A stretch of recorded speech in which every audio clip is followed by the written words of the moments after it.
Have you ever noticed that the harder people try to become happy, the more frustrated they seem to become? And if that observation is true, then the real question we should ask is this: what if the entire idea of chasing happiness is quietly sabotaging the very thing we want most? Because if you look carefully at how modern life works, something strange begins to appear. People chase the promotion, they chase the bigger house, they chase the better phone, they chase the next holiday, and each time the same promise appears in the background, whispering something very convincing. Once you get this next thing, you will finally feel satisfied. But something curious happens a few days later. The excitement fades. The new phone becomes normal. The promotion becomes stressful. The holiday becomes a memory. And suddenly, the mind starts scanning again, looking for the next thing that might deliver the feeling it expected the last thing to give. Now, let me ask you two simple questions before we go further. Have you ever achieved something you once believed would make you permanently happy, only to realize that the feeling faded much faster than you expected? And have you ever wondered why the human mind seems almost incapable of staying satisfied even when life is objectively going well? If you stay with me until the end of this video, there are three things you will understand very clearly. First, you will see why the human brain is not designed to keep you happy in the way most people think it should. Second, you will understand the hidden psychological loop that keeps people chasing temporary pleasure without ever feeling lasting fulfillment. And third, you will discover a completely different way of approaching life that quietly produces a deeper sense of satisfaction without needing to chase happiness at all. And if you enjoy conversations that challenge how we think about life, take a moment to click like on the video, subscribe to the channel, and share it with someone who might benefit from hearing this perspective, because ideas like this tend to travel best when people pass them along to friends who are asking the same questions. Now, let us begin with something that sounds almost uncomfortable at first. Your brain was never designed to make you happy. It was designed to keep you alive. Thousands of years ago, the human brain developed in a world where survival was uncertain, predators existed, food was not guaranteed, and every day required constant awareness of danger. In that environment, the brain that survived was not the brain that felt content and relaxed. It was the brain that noticed problems quickly. It was the brain that anticipated threats early. It was the brain that kept asking, what could go wrong next? And that survival system is still running today inside a modern world where most of the dangers are no longer lions or starvation, but things like social comparison, career pressure, financial stress, and emotional expectations. The brain still scans constantly. It still looks for problems. It still assumes that something is missing. And this creates a strange psychological situation. The moment life becomes stable, the mind begins inventing new problems to solve. If your job becomes stable, the mind begins worrying about career growth. If your finances improve, the mind begins comparing itself with someone wealthier. If your relationships become peaceful, the mind begins wondering whether something might go wrong later. In other words, the brain quietly resets its expectations. Psychologists have a name for this phenomenon. They call it the hedonic treadmill. Imagine running on a treadmill in a gym.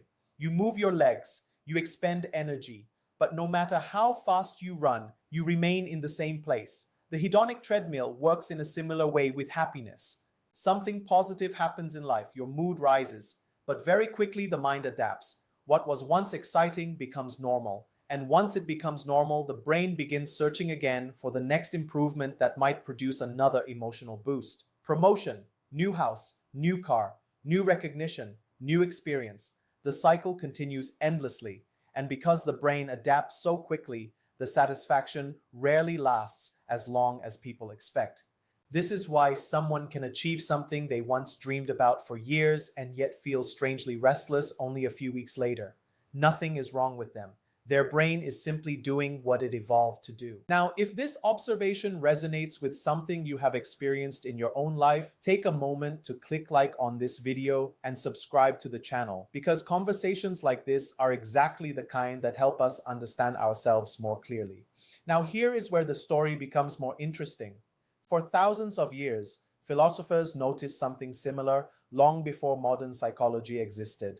The ancient Greeks, especially Aristotle, observed that human fulfillment seemed to come in two very different forms. One form was pleasure, the other form was meaning. Pleasure is what most people today associate with happiness. It is the feeling you get when eating something delicious, enjoying entertainment, buying something new, or experiencing excitement. Pleasure feels wonderful in the moment, but it fades quickly. Meaning works differently. Meaning comes from doing something that feels worthwhile, even when it requires effort, patience, or struggle. Training for a difficult goal, learning a challenging skill, helping someone through a difficult time, building something that takes years to complete. These experiences are not always comfortable. Sometimes they are exhausting, sometimes they involve frustration, but when you look back at them later, they create a deeper kind of satisfaction that pleasure alone cannot provide. To explain this difference in simple terms, imagine eating a sugary dessert. The first bite tastes amazing. The brain lights up with pleasure, but if you eat too much, the sweetness quickly becomes overwhelming. Now imagine learning to play a musical instrument. The beginning is awkward, the fingers feel clumsy, the sounds are imperfect, but slowly, over time, skill develops. And the satisfaction of mastering something meaningful lasts far longer than the pleasure of a dessert. This second form of fulfillment is called eudaimonic well-being, which is simply a complicated Greek phrase describing a life that feels meaningful and purposeful. And here is the interesting part. Modern research increasingly confirms what ancient thinkers already suspected. People who focus only on pleasure often experience short bursts of happiness followed by emptiness. But people who focus on meaning, growth, and contribution tend to experience a deeper and more stable sense of life satisfaction. Now, this does not mean pleasure is bad. Pleasure adds color to life. It makes moments enjoyable. But when pleasure becomes the main goal, the hedonic treadmill takes over, and the mind begins running endlessly without arriving anywhere meaningful. Now, if this idea is starting to reshape the way you think about happiness, click like, subscribe to the channel, and share this video with someone who might appreciate a conversation that goes beyond the usual advice people hear every day. So what does it actually look like to step off the happiness treadmill? The first step is surprisingly simple. Instead of asking, "What will make me happy?" begin asking a different question. What kind of person do I want to become? Because happiness as a goal is unstable, but values create direction. Values might include curiosity, courage, kindness, creativity, discipline, connection, or contribution. When actions align with values, life begins to feel meaningful even when emotions fluctuate. The second step involves something psychologists call flow. Flow is the state where you become deeply absorbed in an activity that challenges your abilities. Time seems to disappear, your attention becomes completely focused, and the experience itself becomes rewarding. This might happen while solving a complex problem, building something with your hands, writing, playing music, designing, or engaging in meaningful conversation. Flow appears at the intersection between skill and challenge. If something is too easy, boredom appears. If something is too difficult, frustration appears. But when challenge and ability meet at the right level, the mind becomes fully engaged. And in those moments, people often report feeling more alive than when they chase pleasure. The third step involves changing the way we interpret adversity. Life inevitably includes difficulty, loss, failure, unexpected events, but meaning often emerges through how we respond to these moments. Viktor Frankl, a psychiatrist who survived the Holocaust, famously observed that even in the most extreme conditions, a human being still retains the ability to choose their attitude towards circumstances. He suggested that meaning can appear through three pathways: creating something valuable, experiencing connection with people or beauty, and choosing courage in the face of unavoidable suffering. This perspective transforms hardship from something meaningless into something that can shape wisdom. And the final element involves cultivating what researchers call a psychologically rich life. This simply means exposing yourself to experiences that expand perspective, reading ideas that challenge assumptions, meeting people with different viewpoints, exploring unfamiliar environments, learning new disciplines.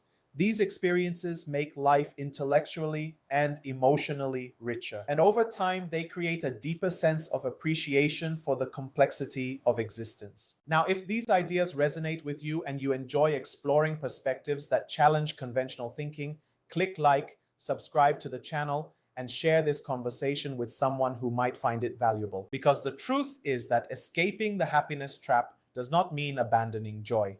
It simply means placing joy in its proper place. Joy becomes a companion rather than a target, a byproduct rather than a destination. Happiness appears naturally when life contains purpose, engagement, growth, and connection. It arrives quietly when people stop trying to force it. And when that shift happens, something interesting occurs. Life stops feeling like a race toward a feeling and starts feeling like a journey worth experiencing. If this conversation has sparked new thoughts for you and you want to continue exploring ideas about personal growth, leadership, and navigating life with deeper awareness, join the Destiny Architect Telegram chat, where these discussions continue with people who enjoy examining life from a more thoughtful perspective. Because sometimes the most valuable insights appear not when we chase happiness, but when we start building a life that naturally produces it.